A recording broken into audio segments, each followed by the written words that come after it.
तो आज बारी है आपका करियर बूस्ट करने की।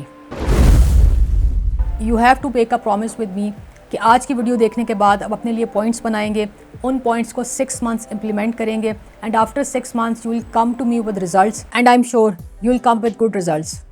Let's do it. नंबर 1 है ब्रांड। आपने खुद को ब्रांड में कन्वर्ट करना है। ब्रांड थोड़ा कॉम्प्लेक्स है बट डोंट वरी, मैं आपको ईजी करके बताती हूँ। कंज्यूमर ब्रांड्स कैसे इस्टेब्लिश होते हैं, आप किसी भी कंज्यूमर ब्रांड को इमेजिन कर लें। They deliver quality, value, access, ease, style, many more and sometimes they deliver all of it.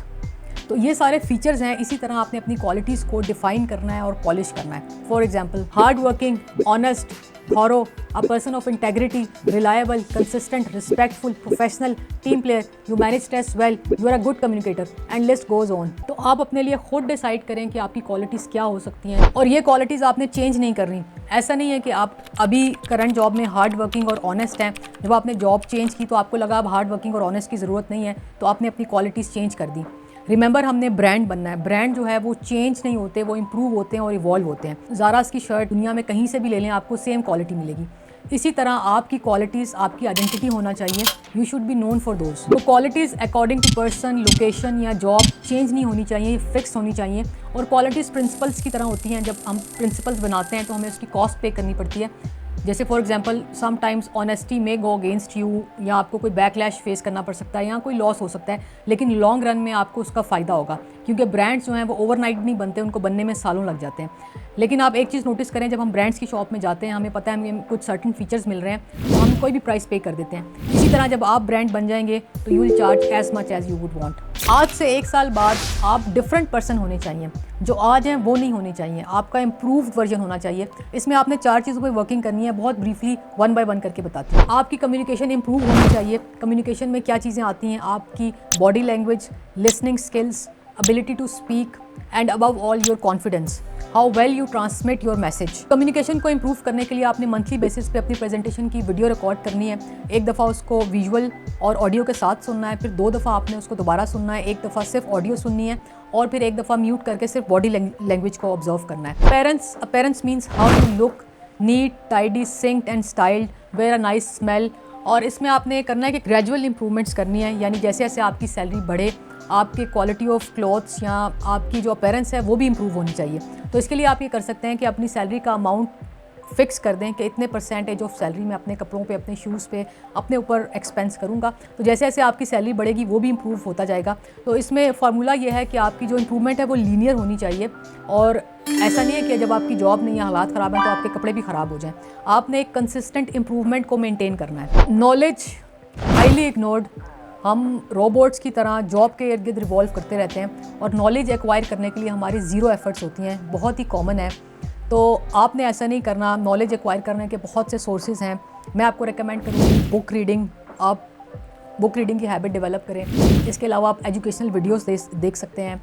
Third ये है कि आप इकोनॉमी और पॉलिटिक्स से रिलेटेड न्यूज़ को रेगुलर बेसिस पे सुने या देखें। आपका जो स्किल सेट है उसको इवॉल्व करें, चाहे आपकी जॉब डिमांड कर रही है या नहीं कर रही। जो भी नई टेक्नोलॉजीज़ आए हैं, नए टूल्स आए हैं, आप उनको लर्न करें। You should be a quick learner. दूसरा ये कि अपने स्किल्स को डाइवर्सिफाई करें, न्यू स्किल्स ऐड करें, चाहे वो आपके एक्सपर्टीज से रिलेटेड हैं या नहीं है। तो डाइवर्सिफिकेशन और स्किल्स को अपग्रेड करने में अपनी टाइम और एफर्ट स्पेंड करें। This will secure your future. Seek seniors company. आपको जहाँ भी चांस मिले, जहाँ भी अपॉर्चुनिटी नज़र आए, आप सीनियर्स के साथ टाइम गुजारें। Don't miss it. For example, जैसे मीटिंग्स होती हैं, वर्कशॉप्स हैं, ट्रेनिंग है, तो जैसे ही लोग कंफर्टेबल होते हैं, टी ब्रेक्स होती हैं, छोटे छोटे ग्रुप्स बन जाते हैं। तो आपने क्या करना है, आपने सीनियर्स के ग्रुप को ज्वाइन करना है। जैसे बिजनेस डिनर्स होते हैं तो आपने उसमें जिस टेबल पे सीनियर्स बैठे हैं या सीनियर मैनेजमेंट बैठी है उस पर ज्वाइन करना है।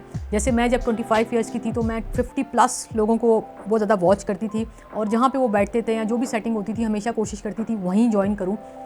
नर्वसनेस होगी, मुझे भी होती थी और समटाइम समझ नहीं आता क्या बात करें, या सीनियर जो हैं वो आपको टफ लुक्स देते हैं या आपको इतने वेलकमिंग नहीं होते, बट आपने उसको इग्नोर करना है। Just try to make yourself seated या कंफर्टेबल।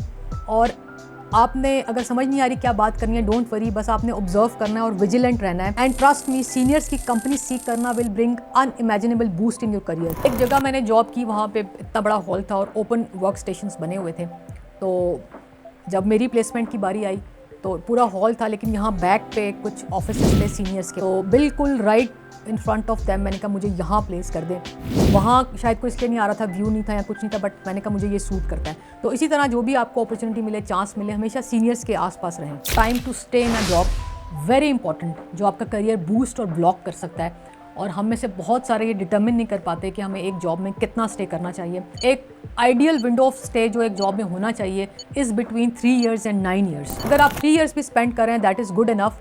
अगर जॉब ख़राब भी है तो भी आई वुड सजेस्ट कि आप 3 साल गुजार लें, क्योंकि आप बैड एक्सपीरियंस से भी बहुत ज़्यादा लर्न करते हैं। Secondly, no matter how good job is, आपको किसी भी जॉब में 9 years से ज़्यादा स्टे नहीं करना चाहिए। तो फिर कैसे डिटर्मिन करें कि एक जॉब में कितना टाइम स्टे करना चाहिए? I will tell you an easy formula. आपने देखना है लर्निंग को, ग्रोथ को और मनी को। ये तीनों चीज़ें डायरेक्टली प्रोपोर्शनेट हैं, यानी कोई एक बढ़ेगी तो बाकी दो को भी बढ़ना चाहिए। फॉर एग्जांपल, ग्रोथ की अगर बात करें, आप पहले एक प्रोजेक्ट मैनेज करते थे, अब आप 2 कर रहे हैं। पहले एक टीम थी, अब मल्टीपल टीम्स हैं। पहले आप लोकल कस्टमर्स को देख रहे थे, अब आप B2B क्लाइंट्स देख रहे हैं। तो आपका ग्रोथ का सर्कल यूँ बड़ा हो रहा है। फिर ये है कि आप नई चीज़ें लर्न कर रहे हैं, प्रोसेसेस इंप्रूव कर रहे हैं। तो जब आपकी लर्निंग और ग्रोथ होगी तो आपकी सैलरी और बेनिफिट्स भी इंक्रीज़ होने चाहिए। बस एक इसमें रेड फ्लैग याद रखें कि जहाँ पर सिर्फ आपके सैलरी बढ़ रही है, आपकी लर्निंग और ग्रोथ नहीं हो रही, वहाँ पर आप जॉब ना करें या चेंज कर लें, क्योंकि money is not an indicator of growth and learning. और ये सब हो रहा है, इसका साइन ये है कि you feel like going to office, you have a positive energy, you looking forward to projects, meetings etcetera. अगर आपको ऑफिस जाना बोझ लग रहा है या आप स्ट्रेस फील करते हैं तो it's a time to change the job. एक और चीज़ जो आपके करियर को बूस्ट करेगी वो ये है कि आपने अपनी जॉब के फर्स्ट 7 years को किस तरह से प्लान किया है। It's very critical and highly significant. तो फर्स्ट 7 years को आपने कैसे प्लान करना है? आपने अपने आप को मल्टीपल टास्क में इंगेज करना है, हर चीज़ में आप घुस जाएं, क्योंकि प्रोसेसेस को, सिस्टम्स को लर्न करने का ये बेस्ट टाइम है। और लर्निंग कैसे होती है? जब आप चीज़ों को खुद करेंगे। तो बेसिक चीज़ों की अंडरस्टैंडिंग आपने अभी करनी है, और वो सॉलिड होगी तो आप फ्यूचर में इसके ऊपर बिल्ड करेंगे। Make your self available 24/7। कोई मीटिंग, कोई इवेंट, कोई ऑफिस की चीज़ आपने मिस नहीं करनी। Work as much as you can. चाहे आपको लगे आप किसी का काम कर रहे हैं, मेरे ख्याल में वो बहुत बेवकूफ़ है जो आपको अपना काम दे रहा है, क्योंकि वो आपको एक अपॉर्चुनिटी दे रहा है लर्न करने की। तो ज़्यादा से ज़्यादा काम करें। फर्स्ट 7 years में push yourself as much as you can. Opt for challenging roles, जहाँ पे लर्निंग, अपॉर्चुनिटीज़, ग्रोथ नज़र आए, वहाँ पे ज़्यादा फोकस करें। और आप अपने फर्स्ट 7 years को अच्छा यूटिलाइज कर रहे हैं, इसका साइन ये है कि आप ऑफिस से आने के बाद सिर्फ डिनर करते हैं and you are off to sleep या बेड।